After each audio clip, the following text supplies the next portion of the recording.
Hello everyone, good morning. Bulti লাইফস্টাইলে তোমাদের সবাইকে স্বাগতের অনেক অনেক ভালোবাসা। তোমরা সবাই কেমন আছো? আশা করি খুব ভালো আছো। আজকে সকালটা কিন্তু একদম মাকে দিয়ে শুরু, কারণ আজকে উপোস করেছি, তাই সকালবেলা ঘুম থেকে উঠে চটপট রান্না সেরে স্নান করে মায়ের পুজো দিতে মন্দিরে চলে এসেছি। যারা রানাঘাটে থাকো কম বেশি আমাদের কুপারসের এই কালী মন্দিরটি সবাই চেনো।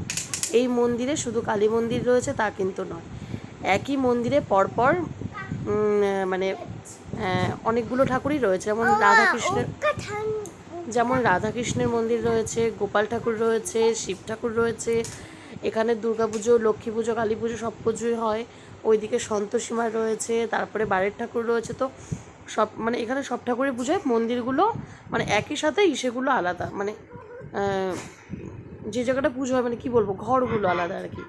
তো যাক, এটা আমার একটা মানসিক পুজো ছিল বলতে পারো। অনেক দিন ধরেই পুজো দেবো দেওয়া হচ্ছিল না, তো মা বোধহয় টানছিল না সত্যি। তারপরে পুজো দিয়ে বাড়িতে এসে প্রসাদ যখন বের করছি তখন কিন্তু এই ভিডিও ক্লিপটি নিয়েছি, কারণ হচ্ছে গিয়ে মন্দিরে গিয়ে অঞ্জলি দিচ্ছিলাম, তখন না ঠিক ভিডিও করতে ভালো লাগেনি। যে অঞ্জলি দিচ্ছি তখন মেয়ে আমি দুজনেই অঞ্জলি দিচ্ছি, ভিডিওটাই বা কে করে দেবে। আর পুজো দিচ্ছি যখন মন ভরেই দিই, তো তখন মন শান্তি করে শুধু পুজোটা দেওয়ার কথাই ভেবেছি, তাই আর সেইভাবে ভিডিও করা হয়নি। তারপরে বাড়িতে এসে প্রসাদ খেয়ে ভাত নিয়ে বসে গেছি, যেহেতু উপোস ছিলাম। মায়ের বাড়ি থেকে তরকারি দিয়েছিল, আর সেইভাবে সেদিন না খুব একটা কিছু রান্না করিনি বাড়িতে। মায়ের বাড়ি থেকে পুঁই শাক দিয়েছে, তারপরে মাছের ঝোল দিয়েছে। মাছটা যদিও ওর বাবা খাবে, তো তবুও আমি মানে খুব বেশি রান্না করিনি, যেহেতু পুজো দিতে যাবো একটা তাড়া ছিল। আর মা দিয়েছিল হচ্ছে কি বড়া। এই বড়াটা কিসের বড়া কেউ কি বলতে পারবে? বলতে পারলে কমেন্ট করে জানিও।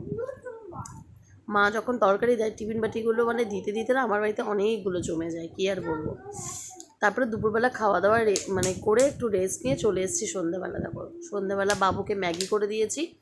প্রত্যেক দিন ওকে সন্ধেবেলা হোক সকালবেলা হোক কোনো একটা খাবার ওকে একটু নিজে হাতে খেতে বলি, কারণ তাতে মনে হয় যে ও খাওয়াটা শিখবে। তো সেই জন্য ও একটু হয়তো বিছানায় ফেলে ঠেলে খায়, আমি চাদরটা চেঞ্জ করে নিই, কী করবো। কিন্তু মানে তবুও ওকে আমি বলি নিজে হাতে যেন ও খায়, কারণ সব সময় খাইয়ে দিলে না ওর এই যে নিজের খাওয়ার অভ্যেস এটা কখনোই হবে না বলে মনে হয়। তারপরে খাইয়ে একটু পড়তে বসিয়েছিলাম, পড়াঠড়া করিয়ে দিয়ে তারপরে রাতের খাবারে আজকে রুটি আর ঠাকুরের প্রসাদ যে মিষ্টি ছিল তাই দিয়েই রাতের খাওয়াটা সেরে নিলাম।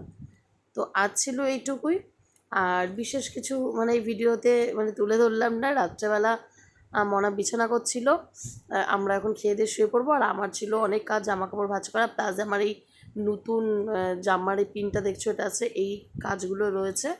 তো চলো, সবাইকে শুভরাত্রি, দেখা হচ্ছে খুব খুশি।